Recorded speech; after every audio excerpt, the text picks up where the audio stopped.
31 دسمبر، سال کا آخری دن، اور کل کیا ہے؟ New year. جانے والا تو جا رہا ہے، آنے والا بھی آئے گا اور چلا جائے گا۔ کہ یہ وقت جو ہمیں ملا ہے، یہ زندگی جو ہمیں ملی ہے، یہ سال اور مہینے جو ہمیں ملے ہیں، یہ دراصل ہمارے پاس ایک بہت بڑا خزانہ ہے۔ ہمارا امتحان اس میں یہ ہے کہ اس خزانے کو کس چیز کے خریدنے میں استعمال کرتے ہیں، کس طرح اسے استعمال کرتے ہیں، کن کاموں میں لگاتے ہیں۔ اور پھر وہی معیار کہ سالوں کا نہیں، لمحوں کا جائزہ لے، لمحوں کو گنے کہ ان سے کیا خرید رہے ہیں، کیونکہ ایک لمحہ یا ایک سانس ایک ہیرا ہے۔ تو ایک ہیرا خریدنے کے لیے انسان کیا کرتا ہے؟ زندگی بھر انتظار کرتا رہتا ہے کہ کچھ پیسے جمع ہو تو کچھ ایسی چیز خریدی جائے۔ تو اللہ تعالیٰ نے ان سانسوں کی شکل میں ایک ایک سانس ایک ہیرے سے قیمتی، کیونکہ ہیرا بھی پیسوں سے مل جاتا ہے، ایک سانس جو چلا جاتا ہے وہ نہیں واپس آتا۔ یہ دیکھیں کہ اتنی قیمتی چیز کو کس کام میں لگایا جا رہا ہے۔ اب سوال یہ پیدا ہوتا ہے کہ پھر کریں کیا؟ کیا جانے والے وقت کا افسوس کرتے رہیں، آنے والے کے بارے میں خوش ہوتے رہیں، یا وقت ایک خاص موڑ پر آئے تو اس موقع پر ایکسائٹیڈ ہو جائیں، راتوں کو جاگیں، گھومیں پھریں، شور ہنگامہ کریں، شغل میلہ کریں؟ اس رویے کو کیا نام دیں گے؟ کیا کل کا دن جو نئے سال کا پہلا دن ہوگا آج کے دن سے کچھ مختلف ہے؟ نہیں، اسی طرح سورج نکلے گا، اسی طرح غروب ہو جائے گا۔ وہ تو ہم نے نام دیا نا۔ یہ تو سال و ماہ کی تقسیم کس لیے ہے؟ پہچان کے لیے ہے۔ یہ اس لیے تو نہیں ہے کہ کسی ایک دن کو آپ بہت زیادہ اہمیت دے کر اس میں آپ اپنے روٹین کے کام بھی چھوڑ بیٹھیں اور جو کر رہے ہیں وہ بھی نہ کریں، چھٹی منائیں اور اپنے وقت کو بیکار لغو کاموں میں گزار دیں اور سمجھے کہ اس سے حق ادا ہو گیا۔ تو یہ ایک بہت بڑی بھول ہوگی۔ اصل بات کیا ہے کہ انسان اپنی اس عمر عزیز کو، جس کی ایک ایک سانس ایک ایک ہیرے سے قیمتی ہے، اس کی حفاظت کرنا جانے، اس کو بہترین طریقے سے استعمال کرنا جانے۔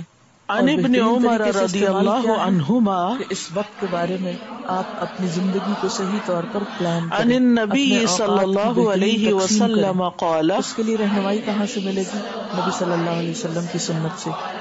ان آپ الغادر صلی اللہ علیہ وسلم نے فرمایا یرفع عقل مند شخص کے له لیے لازم ہے لواء جو یوم گھڑیاں القیامت گزریں اس میں سے ایک گھڑی ایسی ہو جس میں وہ اپنے رب سے باتیں یقال کرے، ایسی گھڑی جبکہ وہ اپنے هذه رب سے باتیں غدرۃ کرے، فلان ابن مثلا فلان نماز میں، مثلا قرآن کے ذریعے، مثلا دعا کے ذریعے، مثلا کتاب تنہائی الادب۔ میں اپنے رب سے ابن عمر گفتگو کر رضی کے، اللہ یعنی عنہما دن کا نبی کریم ایک صلی وقت اللہ کس علیہ میں؟ وسلم سے روایت رب کے کرتے ساتھ ہیں، تعلق میں، یعنی اس آپ وقت صلی جو بات اللہ میں کر رہی علیہ ہوں وہ کیا ہے وسلم نے دراصل؟ فرمایا کہ ہم بے اپنے شک وقت کو دغا باز، بہترین طریقے سے دھوکے کس باز، طرح گزارے۔ اس کے لیے قیامت اس کے کے لیے دن کیا ایک ضروری جھنڈا ہے اٹھایا کہ جائے وقت گا کو بہترین اور طریقے کہا پر جائے گا یہ گزارنے فلاں کی بن پلاننگ فلاں کریں۔ کی دغا بازی اس پلاننگ یعنی کے لیے دھوکے کا رہنمائی جھنڈا ہے، کہاں سے لیں؟ یعنی نبی صلی اس اللہ کی علیہ وسلم یہ کی ذات برائی سے۔ قیامت کے دن سب آپ کے نے وقت کی سامنے ظاہر پلاننگ کر کرنا دی کس جائے طرح گی، سکھائی؟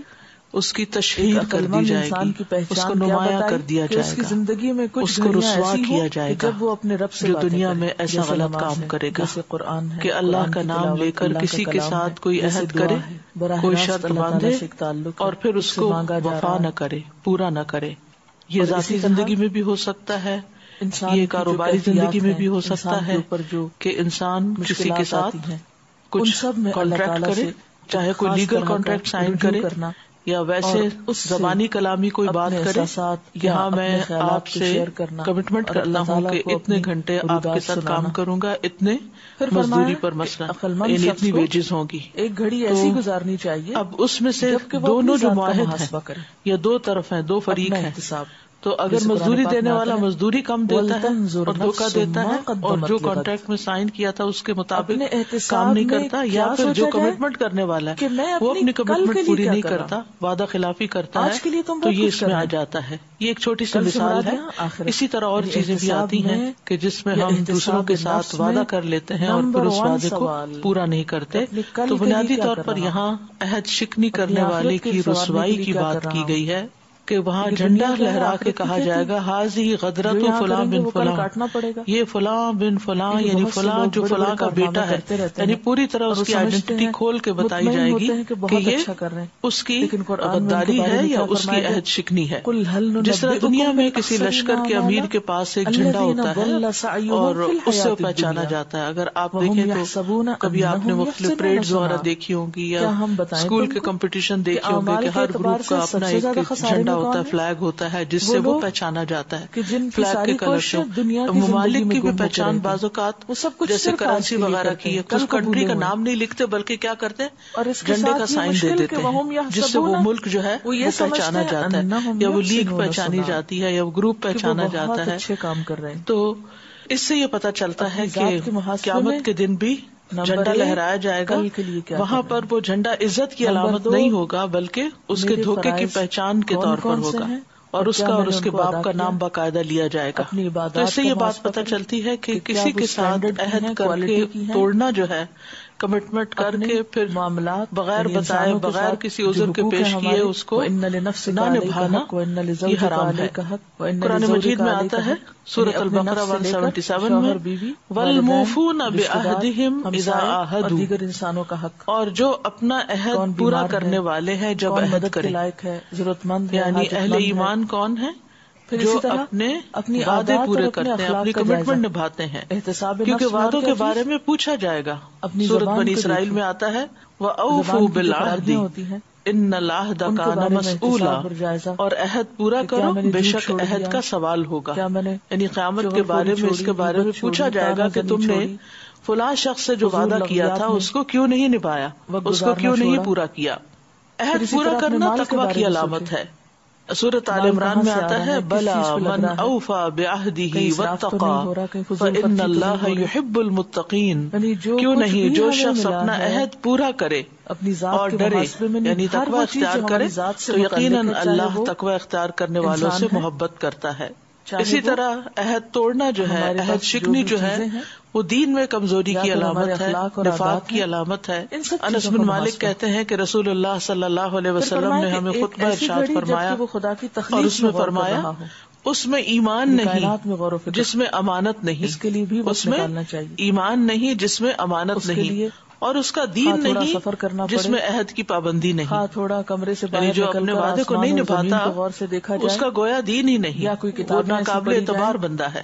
اور وہ مشہور حدیث جس میں عہد شکنی کو منافقت کی علامت بتایا گیا ہے، آپ سب جانتے ہیں، عبداللہ ابن عمر رضی اللہ عنہما سے مروی ہے کہ نبی صلی اللہ علیہ وسلم نے فرمایا جس شخص میں 4 باتیں ہوں گی وہ پکا منافق ہے. اور منافق کا انجام سب کو معلوم ہے. وہ جس میں چاروں میں سے کوئی ایک خصلت ہوگی اس میں نفاق کی ایک خصلت ہوگی جب تک اس کو چھوڑ نہ دے، یعنی اس کے اندر بھی منافقت ہے جب تک وہ اس بات کو چھوڑے نہیں. کھانے پینے کی نمبر 1 جب امانت دی جائے تو خیانت کرے. اپنے آپ کو بھی نمبر 2 جب بات کرے تو جھوٹ بولے. اپنی ضروریات کو نمبر 3 جب وعدہ کرے تو وعدہ خلافی کرے. اور نمبر 4 جب جھگڑا کرے تو گالی گلوچ کرے، یعنی ابیوز پہ اتر آئے. تو اس لیے یہ بہت ہی خطرناک بات ہے، یہ معمولی چیز نہیں ہے. اور آپ دیکھیے کہ اگر ہم یہ چاہتے ہیں کہ ہم دعویٰ کریں، یعنی دعویٰ کا کام کریں، لوگوں کو اسلام کی دعوت دیں، سمجھ کے کریں، تو بعض اوقات وہ زبان قال سے ہوتی ہے، بعض اوقات زبان حال سے ہوتی ہے. زبان قال سے کیا ہوتی ہے کہ آپ منہ سے بول کے کسی کو کہیں کہ آپ یہ کام کریں، لا الہ الا اللہ پڑھ لیں یا یہ دین کی طرف آ جائیں یا یہ سیکھ لیں. اور ایک ہوتا ہے زبان عمل، زبان حال جس کو کہتے ہیں کہ انسان اپنے عمل سے ثابت کرے کہ وہ ایک دیندار شخص ہے. اور دیندار شخص کون ہوتا ہے؟ جو اپنے وعدے نبھاتا ہے، جو اپنے وعدے پورے کرتا ہے. اور وعدہ جو پورا نہ کرے اس کا کوئی اعتبار نہیں ہوتا. اور اسی لیے لوگوں کے درمیان جو ریلیشن شپ ہے وہ بگڑ جاتے ہیں وعدے پورے نہ کرنے کی وجہ سے.